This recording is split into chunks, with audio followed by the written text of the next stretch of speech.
कहते हैं कि बड़े ख्वाब सिर्फ बड़े शहरों में रहने वाले लोग ही देख सकते हैं, मगर एक छोटे से गांव बोदना मुजफ्फरनगर में पैदा होने वाले नवाजुद्दीन सिद्दीकी ने ये साबित कर दिया कि ख्वाब किसी की जागीर नहीं होते, बस इन्हें पूरा करने का हौसला चाहिए। एक ऐसा बच्चा जो ज़मींदार ख़ानदान में पैदा तो हुआ, मगर दौलत और सहूलतों से कोसों दूर था। बचपन में गांव की गलियों में भैंसों के साथ खेलता, खेतों में मजदूरी करता और रात को चांद देखकर सोचता था कि मैं एक दिन बड़ा आदमी बनूंगा। घर के हालात ख़राब थे, मगर तालीम के बगैर कुछ हासिल नहीं हो सकता था। नवाज ने हिम्मत नहीं हारी और हरी दीवार की गढ़वाल यूनिवर्सिटी से केमिस्ट्री में ग्रेजुएशन की। फिर दिल्ली का रुख किया, जहां एक केमिस्ट की नौकरी की, लेकिन दिल कहीं और था।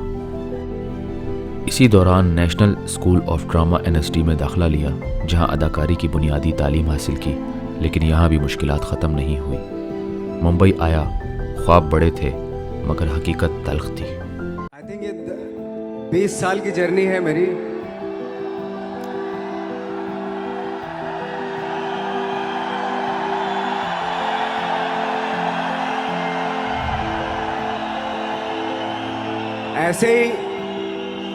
ऐसे जब 20 साल पहले मैं खड़ा हुआ था ऐसे किसी ऑफिस में जाके, तो मुझसे पूछा गया था कि क्या है। किसी डायरेक्टर के असिस्टेंट ने पूछा था क्या है।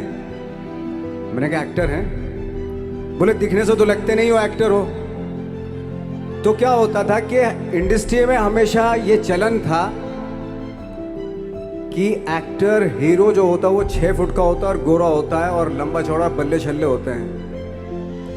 मतलब हम तो बस ऐसे ही चले गए थे, ऐसा समझता था वो।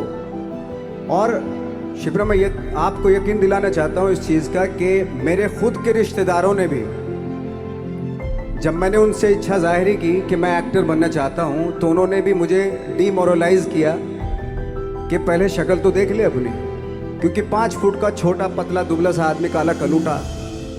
मुझे खुद को पता नहीं था कि इंडस्ट्री में मेरा क्या हाल होगा, बट एक जिद थी और हजारों लाखों, मतलब सालों साल से इंडस्ट्री में सिर्फ यही चलन था कि एक्टर तो, हीरो तो जो है ऐसा होता है। लेकिन सब ऑड सिचुएशंस के बावजूद भी गए।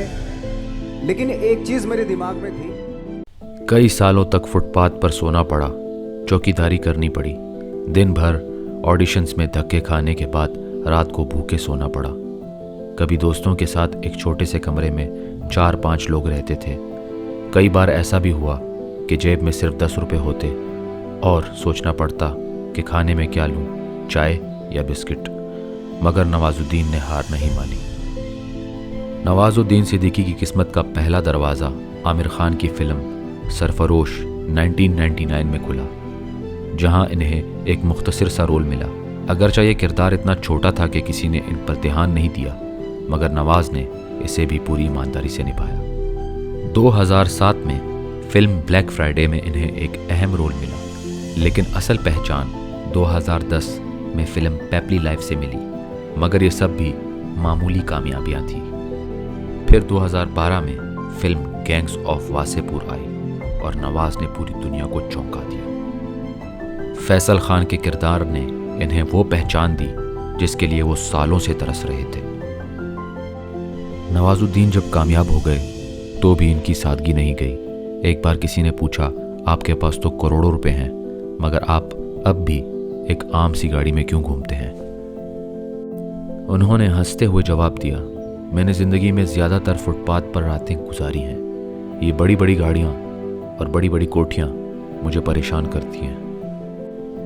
गांव के पुराने घर को ना छोड़ने की वजह नवाजुद्दीन आज भी अपने गांव बोदना में एक पुराने मिट्टी के घर में जाते हैं और गांव वालों के साथ बैठकर चाय पीते हैं। वो कहते हैं, यही मेरी असल पहचान है, मैं इसे कभी नहीं छोड़ूंगा। जब नवाजुद्दीन को फिल्म बजरंगी भाईजान में मौका मिला तो शूटिंग के दौरान सलमान खान ने मजाक में कहा, नवाज अब तो तुम बड़े स्टार बन गए हो। नवाजुद्दीन ने मुस्कुराते हुए कहा, नहीं भाई, मैं आज भी वही पुराना नवाज हूँ जो मुंबई की गलियों में धक्के खा रहा था। नवाजुद्दीन सिद्दीकी की कहानी हमें सिखाती है कि अगर आप में मेहनत करने की हिम्मत है तो कोई भी चीज़ आपको नहीं रोक सकती। कामयाबी का रास्ता मुश्किल होता है, लेकिन इसका मज़ा तभी आता है जब आप खुद इसे हासिल करें। दौलत और शोहरत से ज़्यादा ज़रूरी चीज़ आपकी आजिज़ी और असलियत है। जो लोग आज तुम पर हंस रहे हैं, कल वही तुम पर फख्र करेंगे अगर तुमने हिम्मत ना हारी। नवाजुद्दीन सिद्दीकी। आज नवाजुद्दीन बॉलीवुड के सबसे बेहतरीन अदाकारों में शुमार होते हैं, मगर वो आज भी वही सादा इंसान है जो कभी मुंबई की सड़कों पर धक्के खा रहा था। तो दोस्तों, अगर आपको नवाजुद्दीन सिद्दीकी की कहानी पसंद आई तो वीडियो को लाइक करें, चैनल को सब्सक्राइब करें और कमेंट्स में बताएं कि आपको इनकी कौन सी फिल्म सबसे ज़्यादा पसंद है। क्या आपके पास भी कोई ख्वाब है तो फिर याद रखो, कामयाबी उन्हीं को मिलती है जो आखिरी लम्हे तक हार नहीं मानते। अपना ख्याल रखिएगा। अल्लाह हाफिज़।